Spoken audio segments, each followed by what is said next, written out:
Welcome to the AFR Saints channel, where we provide you daily content on your favorite team, the New Orleans Saints. Do us a favor and hit that subscribe button. Be sure to leave your comments below and smash that like button. Who dat? It is roundly assumed that Sean Payton will eventually get back into coaching. And when he does, he will be the head coach of the Dallas Cowboys. Right? That's a pretty universal assumption by Saints fans, by media members, by everybody.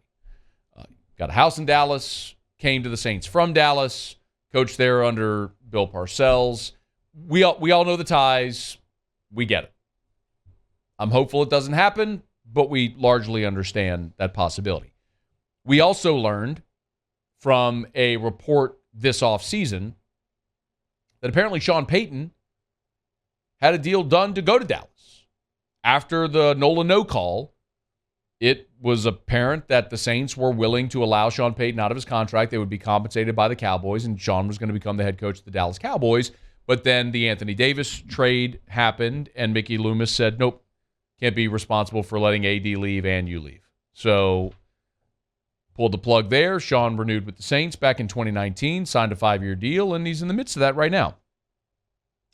But this is interesting because apparently Dallas isn't the only team that kicked the tires on Payton. According to PFT, the Dolphins plan to pursue Sean Payton to be their coach and Tom Brady to be their quarterback. The plan was scrapped, according to Florio, after Brian Flores filed his lawsuit against the NFL and then the Dolphins, Giants, and Broncos specifically. Team sources told PFT that they contacted the Saints to seek permission to speak to Sean Payton. The Saints declined the request. Keep that in mind. Saints declined the Dolphins' request to talk to Sean Payton. Now, Dolphins sources, according to this report, contend internal discussions occurred regarding the possibility of adding Brady as a minority owner.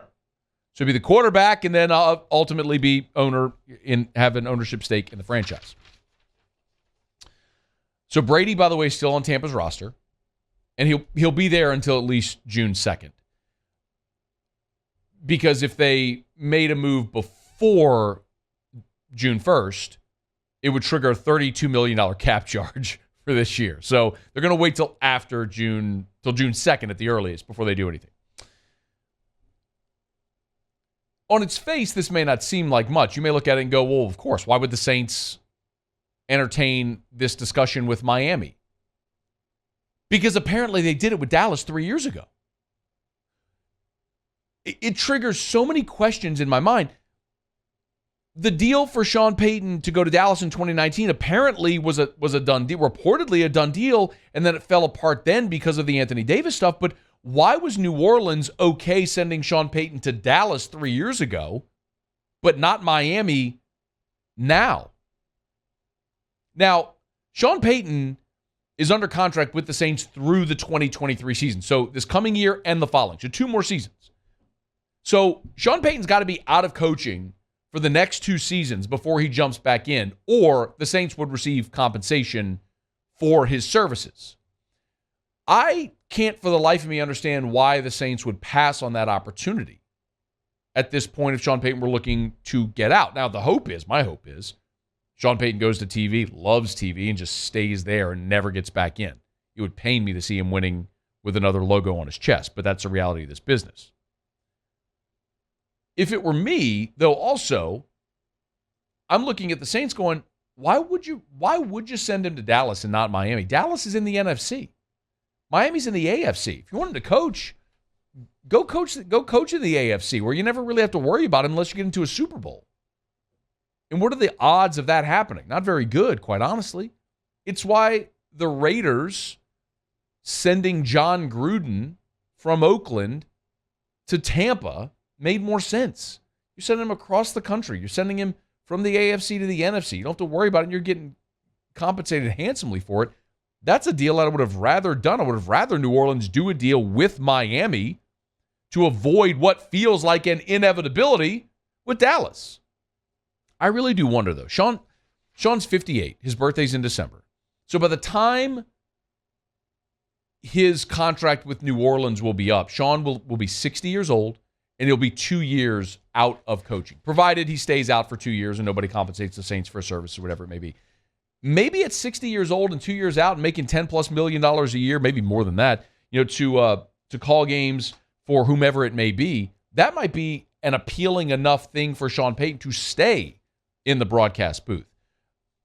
But clearly there's interest outside of Dallas for Sean Payton's services. And maybe if he does jump back into coaching at some point, maybe it's not into Dallas. Now, the TV component of this is interesting because there was a report that apparently Sean Payton is having a meeting this week with Amazon. Now, Amazon has obtained the Thursday Night Football rights. So the only way that you'll be able to watch Thursday Night Football is with an Amazon Prime account moving forward, except for the home market. So if the Saints and Atlanta are playing on Thursday Night Football, you'll be able to watch on your local affiliate in New Orleans and Atlanta, but everything else is streamed on Amazon Prime. It makes a lot of sense for Amazon, right? I mean, it's forcing people onto their Prime platform. I mean, it's not so much about the football. If you're selling the football rights, it's about onboarding users onto Prime. Anyway, but apparently Sean Payton has had a second meeting now with Amazon. We talked about the possibility of Payton going to Fox, and now there's those conversations as either a studio host or maybe even the number one analyst slot alongside Joe Buck.